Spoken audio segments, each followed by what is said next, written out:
Greetings. This is Moo 75, and I had called it a Moo Micro-Tonal Percussion Festival, but it really has turned out to be a Moo Micro-Tonal Percussionist Festival.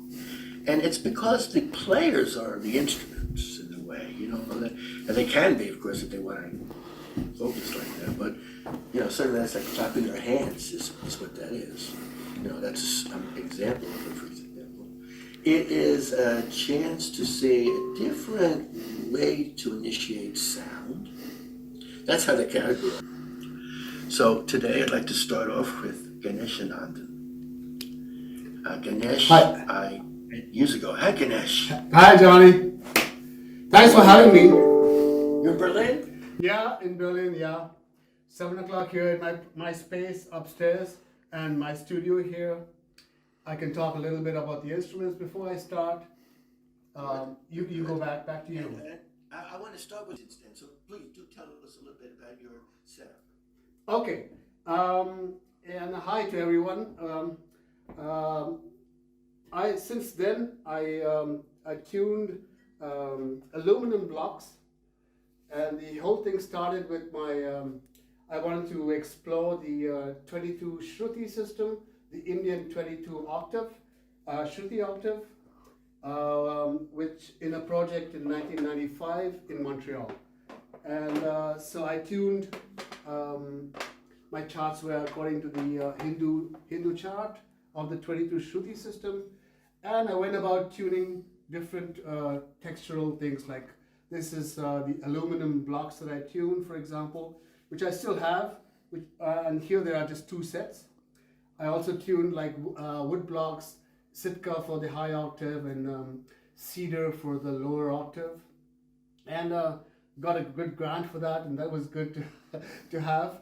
From then I started to explore more sonically as well as intuitively. During that process, I tuned the tuning process. I had a lot of great accidental tones, which I kept, and which I started to use later on. I mixed with other tones and intervals for different situations. So today I have the 2 shruti metallophone sets. You can say it's like two scales, and later I developed I needed something. These are acoustic instruments, and I needed something portable, electric. I was interested in the prepared guitar, so I designed a shruti stick, which is a 6-string instrument with preparations, and it's very simple. 2 pickups, contact pickup on this side, multiple bridges in the middle, so I can use my fingers on one side and I can play with the left side. So it's like 2 multiple voices and a magnetic pickup on this side.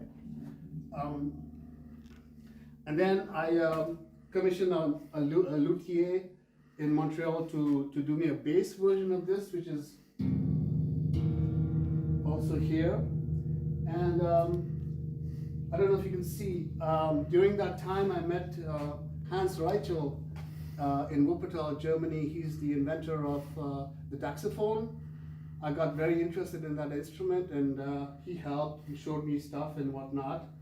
And at the same time as the bass shruti stick was being constructed, we built together the daxophone, which is mounted behind the bridge of my bass instrument. So the idea was to have it accessible, so I could play several things at the same time and try to have multiple voices. I come from a percussion background, so I gave myself the challenge to do as many voices at the same time without the help of electronics, or just with physically playing the instruments. And so that's the impetus, the starting point. I guess I'll play for you, and then we can maybe talk. I'm doing a lot of spontaneous composition, um, which I call comprovisation, and there are motifs that are recurring. Sometimes yes, sometimes no. Uh, I try to shape it as I go along, a beginning, middle, and an end.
The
sound off.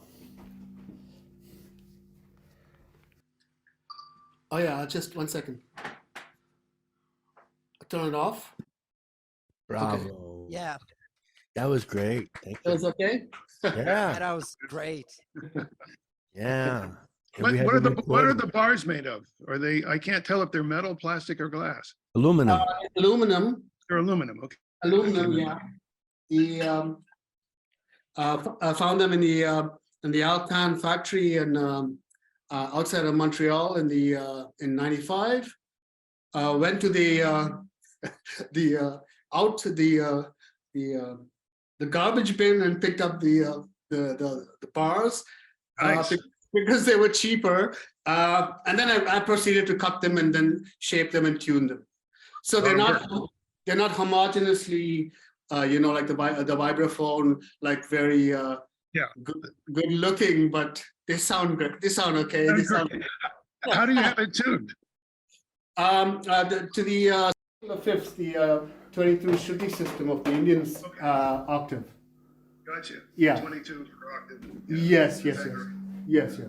That was the initial impetus, and then, as I was telling Johnny, during the tuning process, I got a lot of nice accidentals, which I kept for other types of studio work and things like that. Also sometimes mixed the different types of scales to.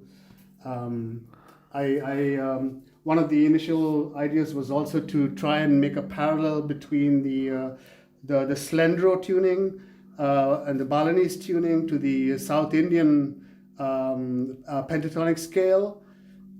Because way back the fishermen went there and the exchange, the cultural exchange, and the thing, that was one of the impetus, the ideas that I thought, there may be some parallel to the gamelan, I was very interested in gamelan. I studied gamelan in the University of Montreal for a year, and then I thought about, actually after listening to the Bewitched by Harry Posh, this album, it really sort of made me think about what are the Indian tunings and how I can try to get back to that. And also a proposed connection to some of the East African scales. Yes, actually, yeah. Right across the Indian Ocean there, somebody sailed. Yes, exactly. Somebody made that trip. Exactly. But it's quite clear in the Balinese and the South Indian relationship is there. Yeah. And Now, have you tried reordering the bars? yes, Put it out of order so that you. yes, very much. And they give lots of nice melodies, lots of very dissonant, also some dissonant feelings, and quite nice actually. But I wouldn't. In classical Indian music, they don't use the shrutis separately. They're mainly used as glissandi tones in between to go and reach another one. And every raga, of course, has pivotal points, but it's under a tambura, which is the cycle of fifths underneath. And it's modal, of course. There's lots of harmonic. Except for the 2 cent difference, right? When they go from the cycle of fifths and they get to 384-cent fifth, and they have to then they make it juicy on the tambura, 2 cents, schismatic, Yeah. which may be part of ancient cultural history. But yeah, and ancient of mathematics for sure. But in practical, I was just like to add that in practical uses, like today in Carnatic music or Hindustani classical music, it's very rare to hear people stopping on these odd intervals. They're rather using it as a middle place to slide and go up or to slide and come down. By being a metallophone player, Yeah. it's got to have a point. Yeah, so it made me a lot of strange feelings in the beginning because it was not I don't know pleasant or something. I couldn't play. Something new. Yes, and I couldn't play. I also discovered I couldn't play with. I can do it now if you want. I have a shruti, and I put a shruti box down, and I couldn't use all of the tones. I mean, yeah, it's ridiculous, but to use it with a shruti box with the tonal center, it was too much clashing. It was too much. It was not feeling like, I don't know. It was very strange. Dissonance, right? Yeah. Because the other dissonance you didn't think was dissonance. You liked. Suddenly, yeah, exactly. But I choose songs like these, for example, and these when I do play with the very rarely with the shruti box, it's quite nice. There's a lot of nice dissonant tones, but it has to be intentional and but very much unlike the classical Indian music per se, But it comes from there. The shruti system is there. It's quite ancient, and that was my idea, just to explore that and see where it would go for me. Would it be fair to say that shruti basically means, in a way, microtone? It means in Sanskrit interval. Yeah. Yeah. Yeah. So, by being focused on shrutis, you're focused on intervals, Yeah. which is greater than any particular ideology of intervals. So you stretch, you can do kamikaze, you can do limitation. It's sliding, but you have this terrific sense of fantasy. And so you will take the new materials and you will sculpt them to purpose. And you're a rarity in that you're a percussionist composer. But not even that. Well, yeah, well, thank you. Just say it, as a composer, would you ever really just have one sound, then this sound, then this sound, then this sound, etc.? There has been that occasion when I did that, and it was for the project, for the Shruti project. We used pure tones and things. It was satisfactory, but I found it later upon listening to the material that it was a first step for me to go somewhere else. I always felt there was much more, and by combining these dissonances and things like that, as opposed to having something pivot on a shruti on a tonal center, and I think I was looking for something more open-ended. So, but yes, to answer your question, there has been a few pieces that I did compose very specifically. But I must add, I'm not like a Western composer, coming from the Western composer kind of person, but like you folks are, and well, educated in that sense. So I think I'm more of a, I grew up, I studied percussion and mridangam and also Carnatic flute for 5 years. So there's been more like an improvisational thing in me to have motifs and things and then to improvise around it kind of thing as a starting point. But it's taken me to a lot of other places. Did you want to play a little bit more of something specific for us? Well, I don't know. Do we want to come back to it later, or I have no this idea. Would be the time. This would be the time. Unless you need to prepare for that. No, not really. The cloth is for dampening the sound. Is that, and what kind of cloth is that? Just a. It's a felt cloth that I'm using to dampen it. Yeah, because they're mounted on boxes, just normal boxes with foam. So when I'm playing, there's a lot of sustain, and sometimes it's too much. So also using some mixed technique with dampening by hitting dampening or dampening with fingers. In this situation, the felt is pretty nice because it just dampens it keeps one open and one's kind of muted.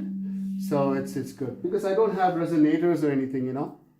It's just a box, like really like sympathetic strings out of control. Right. yes, Or keeping the piano pedal down. yeah. In that respect, it's really hard because especially in some studio work, you have to be very careful because it's just sometimes it's just too much sustain, and it has to be really really controlled. I think it was Dean Drummond was using it as a metallophones with aluminum tubes. Ah. And of course, the resonance was very prominent with those materials. But in a certain way, would you say it's a found object because the aluminum you found was where you found it? Yeah. And it had the sound it had? Yeah. And you said, okay, now what music can I make with this sound? Yeah. I tried to cut it and shape it because I had like the schema of the 22 shrutis. I had to attain these tones, and that was good to have because I really needed to be sharp on those things. I found the wood was much more easier than these guys to shape for sure. The wood blocks and things because these have a lot of overtones and also harmonics and so sometimes quite tricky. That's interesting. They're inharmonic tones, right? Yes. They're not really overtones from the series, which is good because neither is the tuning. Yes, exactly. Yeah, the enharmonic, and they give some really nice dissonances and really nice feelings acoustically too. So, and that's what I've been using, kind of in combination with sometimes with deeper tones like the bass, some bass notes or some other sonic material because once these are fixed, they're really fixed tones and fixed tonal material. And that's why I thought I could have something that's more sonic and try to combine the sonic material with the tonal thing to do something alone first of all and live, And so I'm happy with where it's gotten so far. Except that it's really a lot to carry if you have to do a gig.